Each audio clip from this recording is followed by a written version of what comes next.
In the shining halls of Ausgotha, where the gods dwell in splendour, Thor, the mighty protector of Mythgotha, awoke one morning to a terrible shock.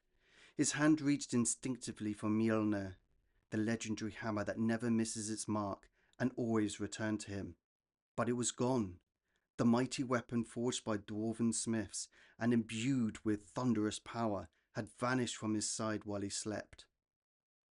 Thor's red beard bristled with fury, and his eyes flashed like lightning. He shook the very foundations of his halls as he roared, "Loki! My hammer has been stolen. No one in heaven or on earth knows the grief this brings me." Loki, the sly trickster, was quickly summoned. Together they hurried to the golden halls of Freya, the beautiful goddess of love and war. Thor burst in and pleaded, "Freya, lend me your falcon feather cloak, the one that lets the wearer fly across the worlds. I must search for my hammer." Freya, ever generous, replied without hesitation, "Take it, Thor. I would give it to you even if it were made of purest of gold or silver." Loki donned the shimmering cloak, and with a whir of feathers he soared away from Orskotha toward the frozen realm of Jotunheimer, the land of the giants. There, atop a mount, sat Thrym, king of the forest giants. He was idly braiding golden leads for his hunting dogs and stroking the manes of his massive steeds. When he saw Loki approach, he called out, "How fare the gods and elves? Why are you come alone to the land of giants?" Loki, ever quick with words, answered, "Ill fare of the gods, ill fare of the elves.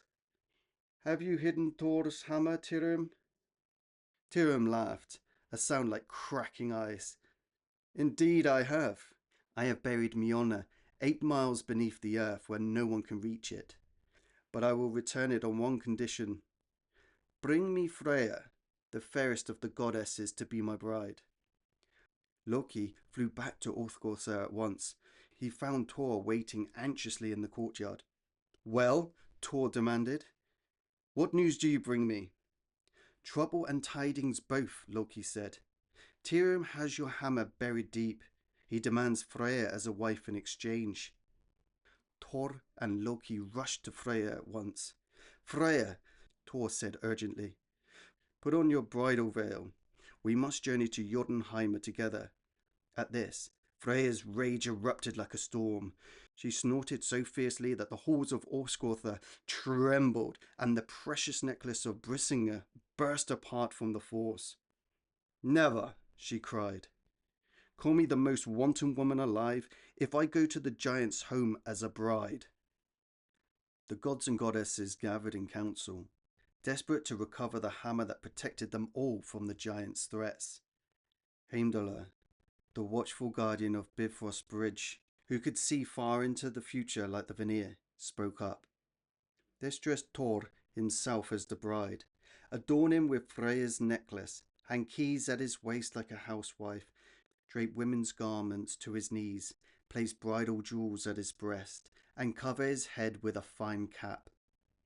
Thor balked. "The gods will call me unmanly. I will not wear bridal clothes." But Loki silenced him. "Be quiet, Thor. If you don't get your hammer back, the giants will soon overrun Orthgotha itself." Reluctantly, the gods prepared Thor. They bound the bridal veil over his face, fastened the gleaming Brisinga necklace around his thick neck, tied keys jingling at his waist, and dressed him in flowing women's robes. Loki volunteered to go as the maidservant, clad in a simple gown. Thor harnessed his goats to his chariot. As they thundered towards Jotunheimer, the mountains cracked, the earth burned beneath the wheels, and flames rose in their wake. Thrym, hearing of their approach, ordered his kin, "Rise up, giants, spread the straw on the benches. They bring Freya, daughter of Njortha, from Noatun to be my bride. I have gold-horned cattle, black oxen, heaps of gems." Only Freya was missing. Evening fell, and a great feast was laid out. Thor, disguised as the bride, devoured an entire ox, ate salmon, all the delicacies meant for the women, and drained 3 huge tons of mead. Thrym watched in astonishment.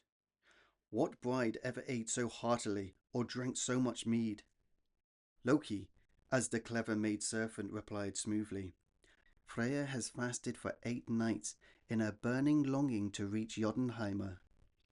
Thrym leaned in to lift the veil and kiss his bride, but recoiled in terror, leaping back across the hall. Why do Freya's eyes burn with such fire, flames that burn from within? Again, Loki answered, She has not slept for 8 nights, so eager was she for Jotunheimr.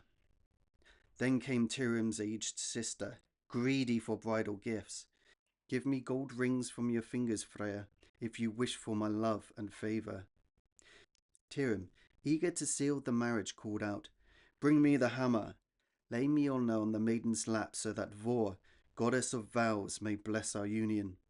The moment the hammer was placed on Freya's knees, Thor's heart leaped with joy. His eyes gleamed beneath the veil.